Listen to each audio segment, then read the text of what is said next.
Hello, everybody, and welcome to the Burgundy Zone. I am joined by my co-host, Michael Hall, Hey, what's up, everybody? and I forgot to say my name, and I'm Kyle. We are not joined by Reed tonight. He actually had his son earlier today, so congratulations to our co-host, Michael Reed. But Yay. we have a better gift here. We've been gifted with the presence of Zach Selby, staff writer for the Washington football team. Yep. Third Hey, time, right? I think I'm the out of all the Washington football team employees, I think I'm the one who's been on here the most. So absolutely, Yeah, absolutely. You know, we go for the best, Selby. That's yeah, that's man. all we do is we go for the best. But I wanted to ask you before we get into yesterday's practice. Yesterday, you came out with a piece that you wrote on Cole Holcomb and his kind of journey as a football player going through college as a walk-on. If you could kind of give us a little bit of input into that. yeah, it was something that I've been honestly working on for the past 5 months, Wow. Wow. going back all the way to March prior to us getting sent home to, live in quarantine. But yeah, it was a really fun article to write. It was basically, for those who haven't read it yet, it's basically about Holcomb's story about being a walk-on and just going through the ranks to become one of the best linebackers in North Carolina. And it's funny. It starts off with him being a walk-on and being a redshirt freshman, and someone's shoe comes off, and he just runs in there before anyone can say anything. And Gene Chizik, the DC at the time, goes over to the linebacker coach, like, "Who is that?" He's like, "I think it's Holcomb." And then from that moment on, he goes from backup to starter, and it's just been crazy to hear just all the stories about how he's been in the back, even when he wasn't playing, just being in the back of the meeting room, just practicing the steps and watching the film. And that's like something he really harped on a lot. It's just going over film, just being ready for the moment it rises. And that's really what happened to him. Is like he was ready. He was ready for that moment. All of a sudden, they needed a guy, and then he was there, and he took that moment and just made it his own. So, and now all of a sudden, he's one of the rising stars in this Yeah. Washington football team roster. Yeah. So one loose shoe turned his whole life around in a lot of ways. And it's funny how to look back on that. Now, small things can come Yeah. in big packages, you could say. Now, it's funny you say that. If you guys haven't already, like Selby had already said, go and check that out. It is a great piece to find out about Holcomb and his story. We saw last year the kind of potential that Holcomb has, and especially transitioning to a 4-3, how fast that he is already. This football team is going to need him in the linebacking core, and it's a great piece to kind of find out about one of the possible starters going into the season. Now, let's keep it with the linebackers, Selby. I have to ask you, what is the update with Reuben Foster? We've been hearing about Kevin Pierre-Louis. We've been hearing about all these other linebackers, but it seems like Reuben Foster has kind of fallen off a little bit in regards to the media. What is an update on him?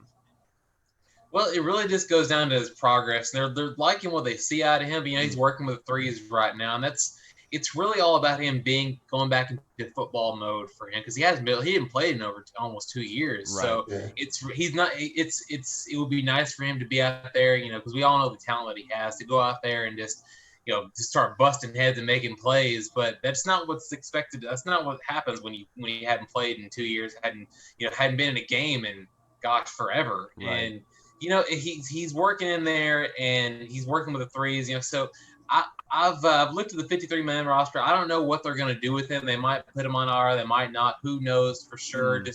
But I think either way, they like this guy. I mean, just going back to what Steve Russ said a few weeks ago, how he's always like, you can see him in the meeting room just making calls Right. to the plays and things like that. I think I was on this podcast when we last talked about that. But Yeah. like they like the potential out of him. They see the talent that he has, but it's all about him being football ready, I guess you could say, because being in shape and being in football shape are two completely different things. So, like I said, they see the talent. They know that he can make plays. I mean, he made a tip pass a couple of weeks ago that was just, just showed that flash that he has. But again, we'll see what happens with him. I'm excited to see what he does. But that one presser that he had, I immediately just thought, I like this guy. He's hilarious. But yeah, I can't wait to see what he says. The Saturday is going to tell a lot, because they got these next 4 days, I believe, where they're going to finally do their final wrap-ups of evaluation. So if he's going to make the roster somehow, it's going to be what he just shows in these 4 days. Yeah, and it was absolutely hilarious seeing his reaction to, I think he cussed by Yeah. mistake, and he was just like, "Oh, I'm so It sorry." was so innocent. It was so innocent. No, so I have to ask you, if they don't think that Ruben can make the 53, do you think instead of cutting him, do you think that they would stash him on the IR to give away that spot? Well, yeah, and the important thing is they do put him on IR is that he would get some more time to continue his development, Okay. I guess you could say. So, Right. I mean, like I said, they don't want to get rid of somebody that they know has some talent. They want to keep him around if they see it. But you have to think of it this way: is that if say he's not ready right now for game week, then you have an extra 8 weeks to get him ready for that moment. And there's nothing like getting more time, especially considering that you've got someone as talented as Reuben Foster. So, that's a possibility they could do it. They could do with that. But either way, I don't foresee them. I don't foresee them just letting him go and just straight out cutting him, in my opinion. But who knows? We'll find out on the 5th. Right. No, sticking with the linebackers, they brought in guys like Thomas Davis, KPL, drafted Cole Holcomb last year. In your opinion, who's kind of been like the standout linebacker in the camp so far? Well, it's got to be KPL, honestly. I mean, if you listen to any of these coaches, they rave about it in a lot of ways. And if you look at what he's done, when he's in Chicago, he didn't play all that much. But I mean, if you listen to Jack Del Rio, he's like, look, man, this guy can ball. He's got a lot of skills that we want, and he can play a lot of different positions. He has a lot of speed to play on the outside if he needs to. He has the savvy to play in the middle if he needs to as well. So they're really high on him, and he's worked in with the ones. He's, for the most part, he's been with the twos every now and again. For the most part, he's been one of the mainstays on that defense as far as a linebacking core. And honestly, like they love all the linebackers. To be honest with you, they see a lot of talent in that group, and I think Rivera said a few weeks ago that it will be almost a linebacker by committee in a lot of ways. They would they see the talent they have, and they like the fact that they can move all the pieces. Yeah, absolutely, and that makes it's a good lot problem of to have. Yeah, it's a great problem to have. It looks like our connection to Zach is going in and out a little bit. But it's surprising to hear Zach say that about Kevin Pierre-Louis, that he is the standout linebacker right now at camp, because that's not the person that you would have thought that was going to stand out. You would think of guys like Sean Dion Hamilton or John Bostic. The fact that it's KPL, I think, is crazy and insane to even think about. So what was your reaction to that, Hall? I had the same reaction just because, I mean, whenever we signed him, of course, PFF, the haters of the Washington team, came out and they were like, oh, he was the graded the lowest or like the last among linebackers as far as like our grades and blah, blah, blah, something like that. So everyone was kind of like, oh, here goes Washington with the not so big, kind of not flashy signings again, which he's not even going to contribute to the team. They signed a special teamer. Oh, my God. But again, like it looks like Selby said, it looks like he's out there balling with the ones, making big plays. And Del Rio's a defensive guy, and if he has big praise about you and good things to say about you, I mean, that only bodes well for the type of player that he is. So I can't wait to see him out there flying around. Yeah, absolutely. And until we get Selby back, let's talk about some of the news that has come about over the past couple of days. The one being the NFL has now taken over the investigation into the Washington football team. We all know that the Washington football team hired Beth Wilkinson, the law firm, to come in and be able to look inside of the organization to find out the issues that were going on. And everyone was up in riots. They were saying, Dan Snyder should not be in charge of this organization. He can manipulate the results. And Snyder came out today and said, look, him and Tanya Snyder, his wife, they talked, and with Roger Goodell, they asked Roger Goodell to take over the investigation. And look, this means a lot. So instead of the information going to Daniel Snyder, that way he can kind of downplay it, it's going to the NFL. And so Roger Goodell in their office, they're going to firsthand going to get that information first. Hall, what was your immediate reaction to that? Well, first I was I'm not going to say shocked because I kind of felt like the NFL would eventually take over the investigation, but I was kind of shocked to see that Dan Snyder and Tanya Snyder were the ones that came out and were like, hey, we suggested this to Roger Goodell, blah, blah, blah. Some people could say he's trying to get in front of what's coming down the pipeline. I look at it as a good savvy PR move, trying to be like, again, incorporating his wife throughout this whole sexual harassment thing is another savvy PR move. So, I mean, yeah, I was surprised, but if you follow my Twitter, TBZ Money Mike 301, had to get the shameless plug in. You'll see that I had my little take on it. I think they're just gonna maybe like fine him and take away a draft pick like they did with the Colts and like Jim Irsay when he got his like. I know, me too. So I mean, that's my take on it. But I know everyone like kind of wants to like get him out, but I don't think it's gonna happen. Yeah, and sorry, we're joined again from Zach Selby. Sorry, the connection had gone awry there, and you were lamenting, telling us about Kevin Pierre-Louis and how much that his coaching staff loved him. If you could continue giving us a look into him.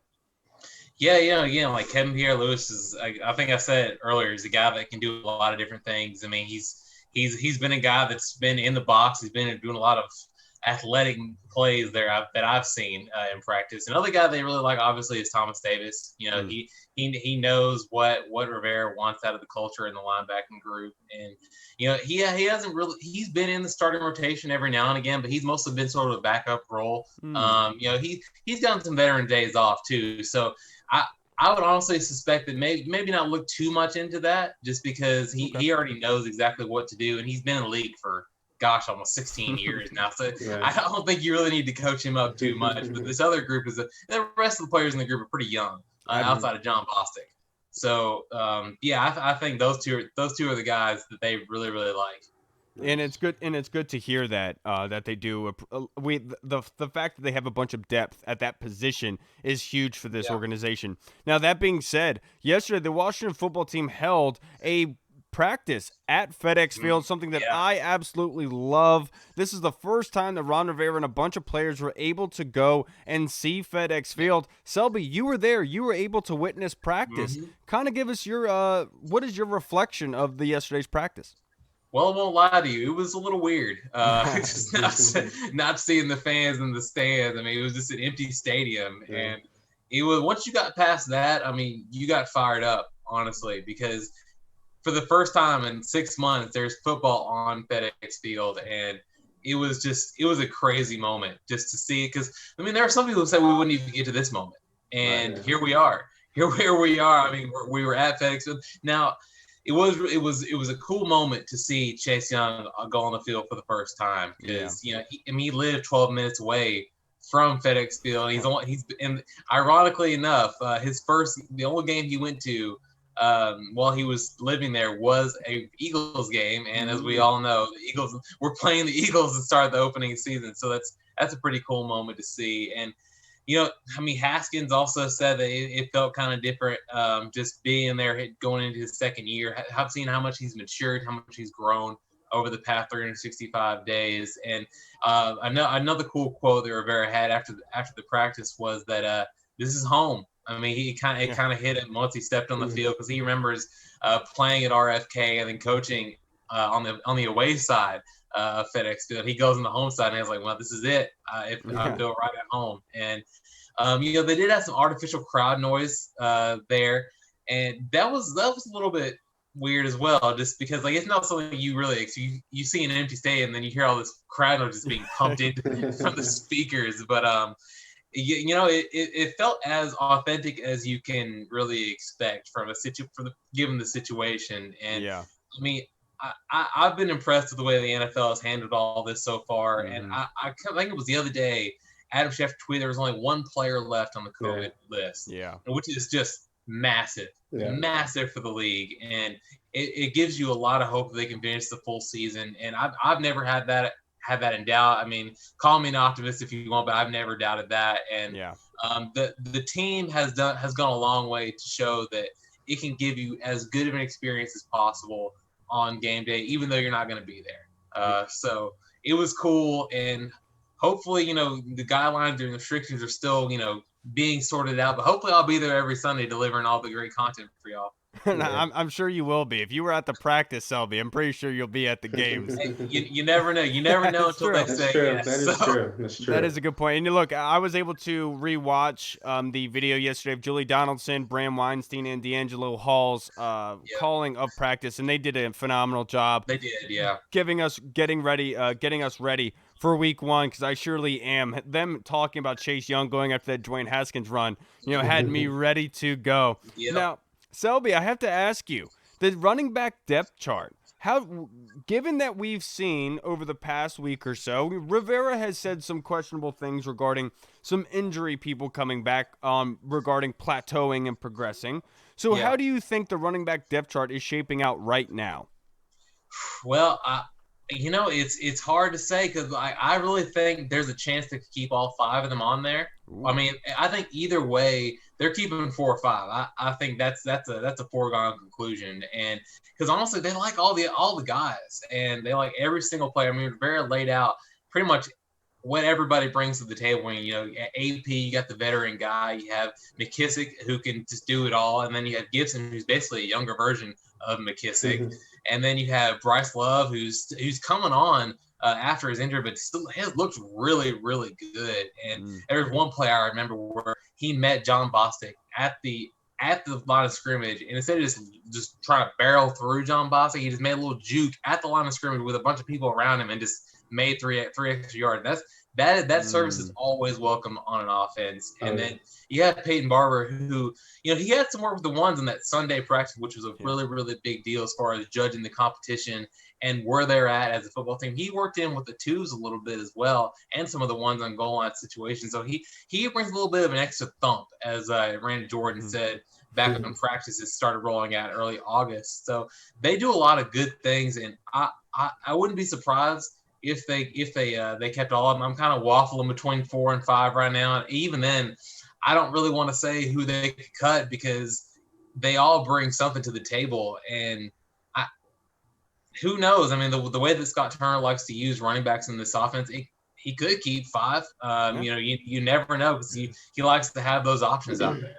Absolutely. Yeah, speaking with the running backs and Antonio Gibson, ever since they got the released Darius Geis because of his situation, Antonio Gibson's kind of been that nationally talked about big blown up kind of guy. So what do you expect from him? And he's going to be a big contributor on this team this year? Oh, yeah, he's going to be a big contributor, even though Rivera doesn't want to say what he's going to be doing yet because he says there's a plan, but it's a secret.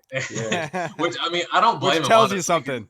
Yeah. If you look at this what Gibson can give you as a player, I'd want to keep it a secret as well because he can do just about everything that you want. I mean, he can line up on the outside as a slot receiver. He can take outside runs. He can even go on the inside and deliver some hits too. Now, and he says he has the size to do it, and honestly, I believe him because he's run between the tackles quite a bit, and especially on the goal line, I've seen him a couple times do that as well. So. I mean, we don't know exactly what Antonio Gibson is going to be, but I would expect it's going to be a little bit of everything. I mean, it's almost like a pick your poison sort of situation with them. Right. I like that.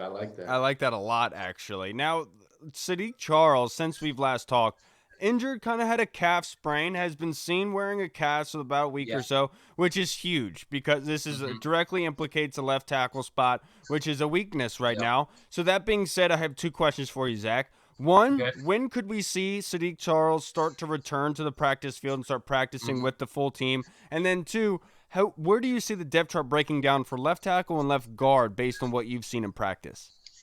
Well, as far as Sadiq goes, I mean, they've said pretty much since he was out for those practices that it's something very minor, and it sounds to me like they really want to be cautious with their young guys. I mean, you look at what Chase Young had to deal with. I mean, he was out of practice for I guess about 4 or 5 days, and they kind of gradually eased him into things just for a hip flexor.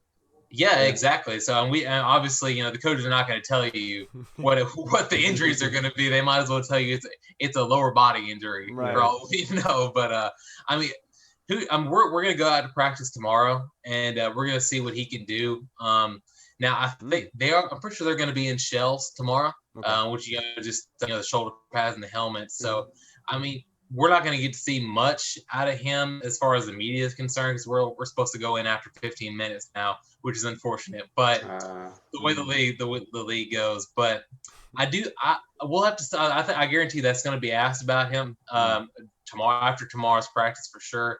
As far as his offensive line goes, a lot of people haven't been too impressed with him, but I've been impressed with at least from what they have. I mean, Right. it looks like Jaron Christian is going to be the left tackle, barring any last minute change. And of course, that's just my opinion because Right. I think he's performed the best out of for what I've seen from the left tackle. And then you have Wes Martin, who is that's a position that they're trying to get a lot more out of him. So yeah, Wes has been the left guard for most of that period, but they've also had Keith Ishmael in there. They've had a couple of other guys in there. They're trying to see what they have out of. But honestly, Wes and Jaron to me have looked really well together. I mean, there's been a couple of times during like blitz periods where they have picked up some really good blitz packages from on the left side of that offensive line, and that takes some really good communication. As a former offensive lineman myself, I can tell you like that you don't just get that down on. Oh yeah, I used to be about 300 pounds. No way. But, You're lying.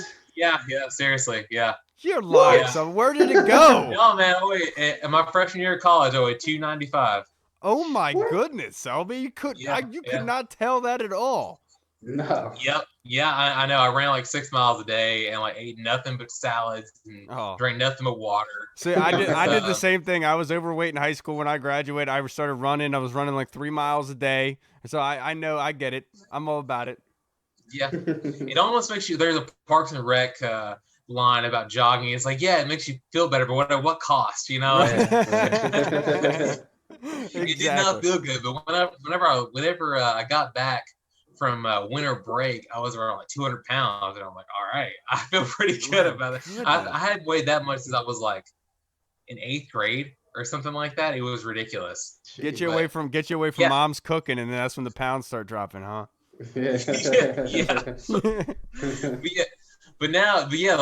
so as an offensive lineman, I can tell you the blitz pickup period, especially in those twists, it takes a lot of practice, and they've gotten really, really good at it. Chase, really obviously at the center, but speaking of Keith Ishmael, he's done some working with the ones as well, but that's because he can play pretty much both guards and the center position. Because Rivera said if he's active on game day, then he needs to play with the ones, and he needs to know how to play all 3 positions. And obviously you have Sheriff Morgan Moses out there on the right side.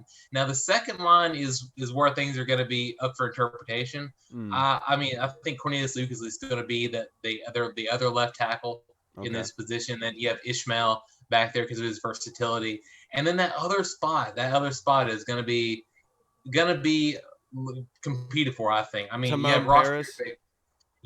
Timon Paris. You have Ross Pierce-Baker, who's done some good things as well. Paul Adams, despite that one play where he got shocked by Chase Young. Yeah, he went viral for a day. Good things as well. Yeah, he went internet famous for a day. Oh, not in a good way. That's a bad way you want to be internet famous, honestly. But yeah, other than that one play, I've seen a couple of good things out of him as well. So I currently have them like with 8 offensive linemen on here just because of the way they want to use running backs and how much they want to run the ball. So I mean, they could even have 9. I've heard some people say 9. I think that's just going to take away from some other skill positions that they have, especially maybe a running back or receiver. So 8, I think, is what you got. Those 7, I think, are pretty much locks to me. But that 8th spot is going to be highly contested for sure. Yeah, and I definitely agree with you regarding the offensive line and not being disappointed, I guess the best way to be able to put it. Because, in years past against this defensive line, this team during practice, they haven't done well running the ball. And from what I've seen, they've been able to run the ball. And I think that says a lot because they're able to move the guys out of the way, and they're able to do it against this front. Lord knows they can be able to do it against anybody they're going to play against this year. So I'm right there with you, Selby. I think they're a lot better than people are giving them credit for. Now, that being said, every year there's a surprise cut with this football team. Who could that be this year, in your opinion? Man, I think I'd have to go. If I had to go with anyone, it would go down to 2 positions, I think. Okay. It'd be receiver or maybe cornerback. Okay. Just because there's a lot of talent, I think, at both of those spots, a lot of young talent, especially receiver. And then in the secondary particularly, I mean, I think, to me, the secondary has performed second best outside of the defensive line out of any position group on the entire team. Because if you look at what they've done, they've they've come up with some good plays. I mean, for goodness sakes, I mean, Greg Stroman has had like 6 picks in camp, and then you have Cam Curl who's had 3. Yeah, and I mean, like, and I do believe that it's going to come down to corner. I think just because there's a lot of talent, but on the offensive side of the ball, you got to have those options. Yeah. And I'm not going to name one guy because you never really know for sure. I don't want you to put your label on that. I got you. Right, yeah. But I will say I'll give you this as the most I can give you. The receiver and corner, I would look out for those to see if there's some areas there that could surprise a couple people when cuts finally arrive. Okay. All right. Well, at least you're giving us that because that's a lot more than I thought. Now, before I have one last one before Mike does, but I had to ask you. A picture was taken of FedEx Field yesterday, and it looked amazing. And it made Twitter go up in riots, because that's one thing that the fan base has been yelling, and the players have been yelling about is the field. So, but have they actually done anything new to the field? It definitely looks a lot nicer from what I could see. I mean, I'm not really sure exactly what they do each year to fix up the grass, which it is grass, by the way. Right. Some people have said that it's turf. It is definitely grass. But I do think it looks the best I've seen. At least from in my year that I've been around there, and I mean it looks fresh. Honestly, it does. And as someone who played, I can tell you there's nothing better for me than playing on grass. Yeah. I feel like you get a lot more grip whenever you're on grass as opposed to turf. You get those rubber pellets whenever you're playing turf. It's like you find those like weeks later in your cleats, and it's like what? It's almost like finding sand. Yeah, when you go to the beach after a while, it's like why? Like it's been like a month. Why there's still sand? Or glitter after you go to like a party or something, you find glitter like on your hand somewhere, and you're like, why? What are you doing still there? Yeah, we used to play on turf, and it was like you would do your laundry, and then you'd pull your socks out of the dryer, and those pellets would fly out of there. Like, how did it make it through all of that? There was no pellets there. You're 100% right. I'm right there with you. I think the grass is the best way to go, and the grass, I think, longevity-wise, is the most important thing for this team staying healthy. Yeah. And I'm glad that the starting point looks so good because that means that will be very, very long indeed. Hall, what do you want to finish this up with? Yeah, I just had a question about the receivers. Everyone knows, obviously, McLaurin's the bona fide number 1 guy out there. Yep. I was going to ask, and Steve Slim's in the slot, but I was going to ask that second position, is it going to be Inman? Is Gandy Golden going to get any work in there this season? Or is there a surprise guy that's going to happen in that second position? It's probably going to be Dontrell Inman. And him and Dwayne Haskins have developed a pretty good chemistry, which is honestly kudos to Dontrell Inman because he came in there basically with like no rev up period at all and just goes out there and basically just balls. I mean, and he's had a couple of touchdowns where like Dwayne is starting where only he can catch it, and he's come down. He's had to work for it a little bit, but he came down and made some really good catches. Another guy that probably could be on the outside is Cam Sims. Honestly, Cam Sims I'm not saying he's going to be the number 2 guy, but he's going to get some outside work, I think, if he makes the roster. And, I mean, I'm pretty sure, like, both of y'all have seen that touchdown that he had during practice, right? Yeah. Oh, my goodness. Yep. That lead, I don't think that'd be like a 38-inch vertical. I don't know. I don't know. I'm not good vertical because I was a lineman, but it was a big vertical. Okay, I'll say that. But he had both feet in there too, by the way. Which he did. He dragged it. Yeah, so it looks good to see him out there doing things. But I know this fan base really wants to see a lot out of him because and from what I know, he's been like a big camp guy for the past 2 or 3 seasons, right? He's been the guy that's everyone's like Cam Sims, and then the regular season comes, it's kind of like Cam Sims. Yeah, well, I'll give you this: that this coaching staff, if you show that you can play, you're going to go out there and you're going to play. So Cam Sims will get his chance, and I think that if he plays, it'll be on him. If not, then you know what I mean. Yep.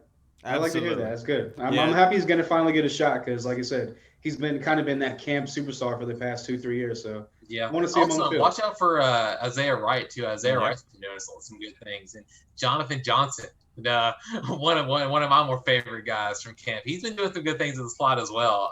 He's a I local don't know guy if he's, too. yeah. I don't know if he's going to like make the roster just because you have Trey Quinn and Steven Sims up there at the slot. But I think he could be a practice squad guy, and I mean he's shown like what you need out of that slot position, so they could probably keep him, and maybe just have him there in case say Steven Sims goes down, God forbid, or Right. Trey Quinn goes down, God forbid, and then he comes in there and gives you what you need without much of a layover. Right. Nice. Absolutely. All right. Well, I appreciate you coming on again, Selby. You've time Of and time course. again have been given us the insight into the organization that we so desperately crave.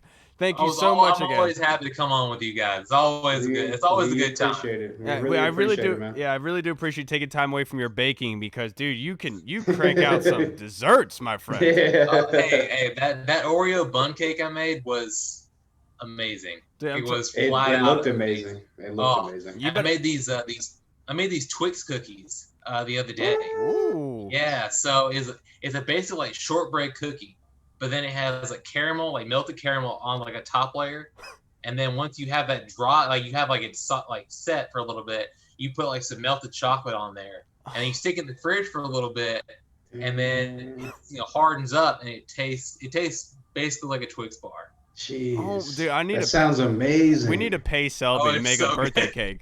I know, right? Hey, I'll give you the hookups. All right, if you hit me up, I will get you a cake. I've been mastering my cake art. So. My man, that's what I'm talking about. I'm a Selby the cake man. I'm all about it. it. Absolutely. Thank you so much again, Selby. Tell everyone we said hello and keep up the great work. Make sure you go check out his piece yesterday on Cole Holcomb. Keep up the great stuff, Selby. We appreciate you, brother. Absolutely. Have a good Hey, one. and by the way, if anybody hasn't subscribed to y'all, make sure just subscribe to this podcast. It's great. I love it. Thank you so much, You Selby. I the man, appreciate you, the brother. man. All right, y'all have a good one. You All too, right, man, have a brother. good one. Bye. All right, we are again joined by Zach Selby of the Washington football team. Thank you so much for him for joining us, giving us a lot of insight and a lot of answers regarding the Washington football team. Because look, we have plenty of them going in. We're less than 2 weeks away from the season, dude.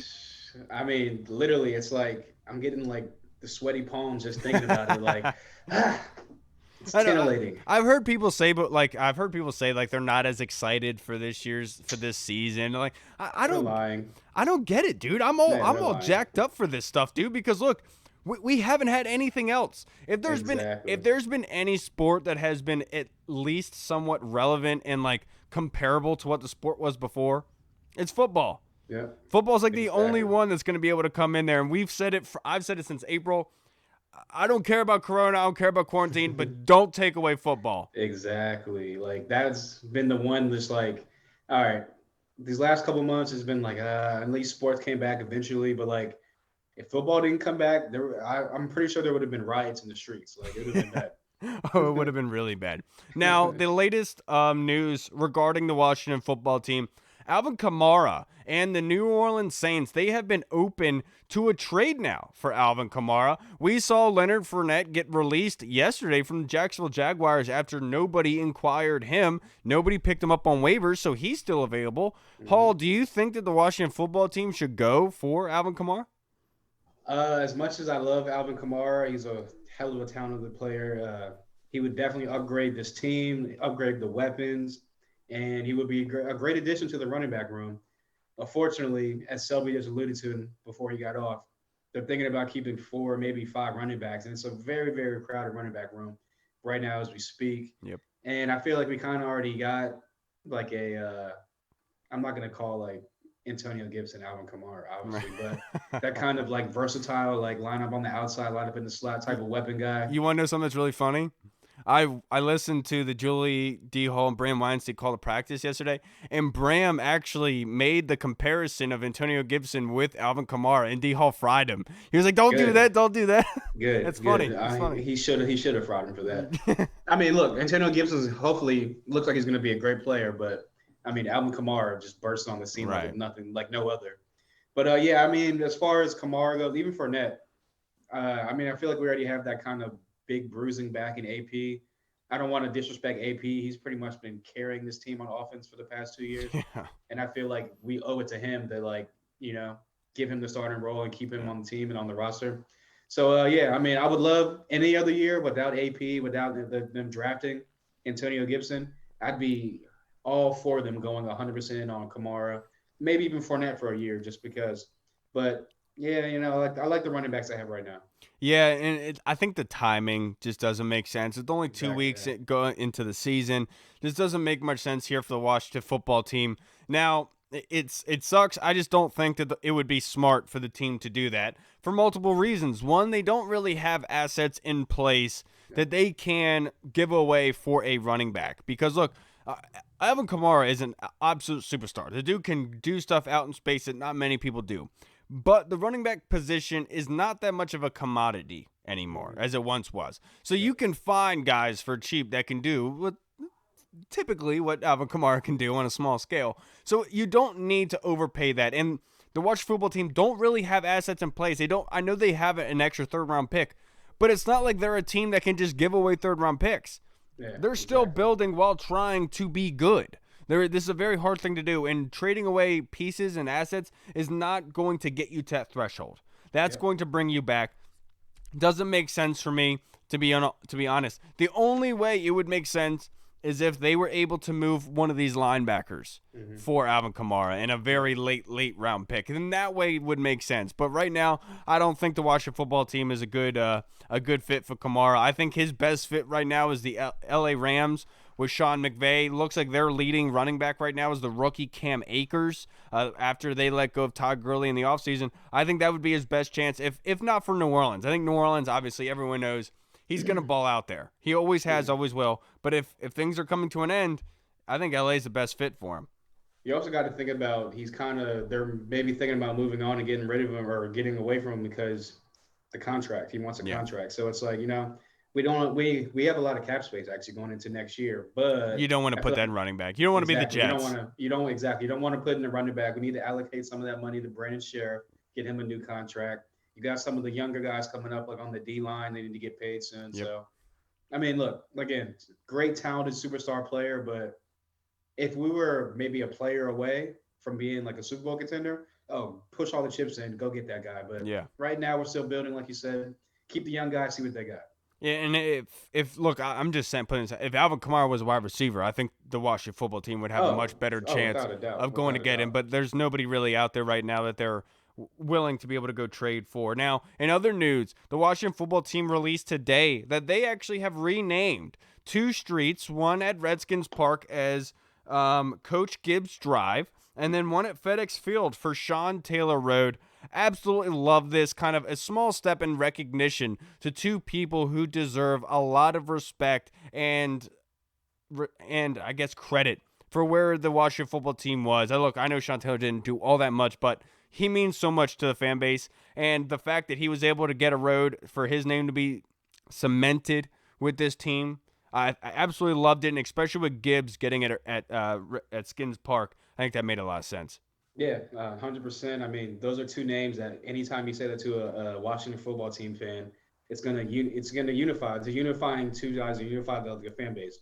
This fan base is always divisive, arguing back and forth with each other, just always just all over the place. But you mentioned Joe Gibbs, you mentioned Yep. Sean Taylor. It's unity all in one. 100% loved what they did. Finally, like it's kind of weird to see this organization actually doing the right thing Yeah, for you once. could you could get like Kinda- you could get like a redneck and a straight up dude out of the hood, yeah, and they exactly. could be at each other's throats about politics, and then be like, dude, that kid that shot Sean Taylor, they're like, they both say that piece of pos.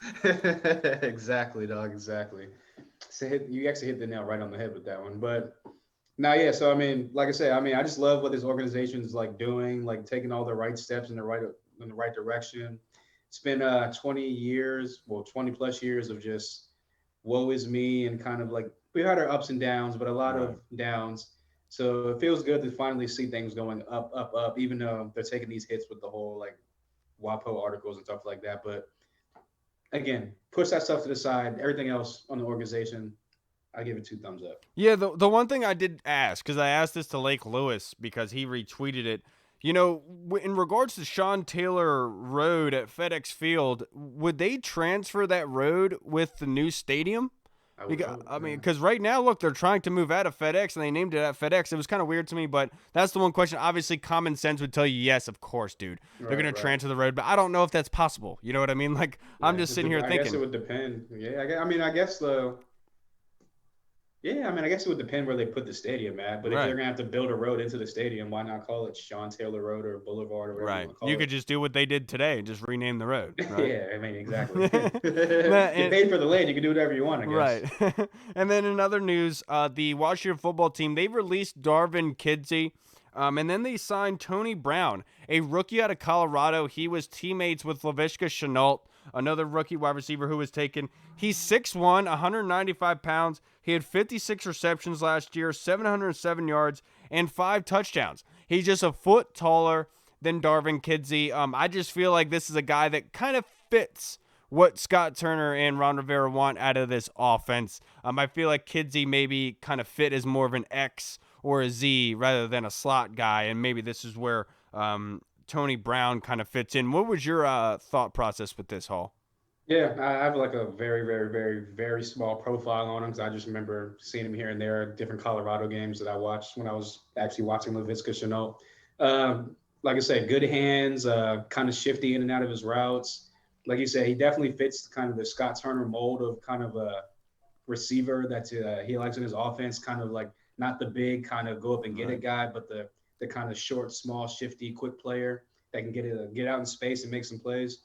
So I like the move. If he makes the roster, cool. I know he just came in with like a week or so before cut, so it's kind of probably be kind of hard. Yeah. But I mean, look, if he can pick up the playbook and contribute to the team and make the wide receiver run better, I'm all for it. So I mean, I guess it was a good signing.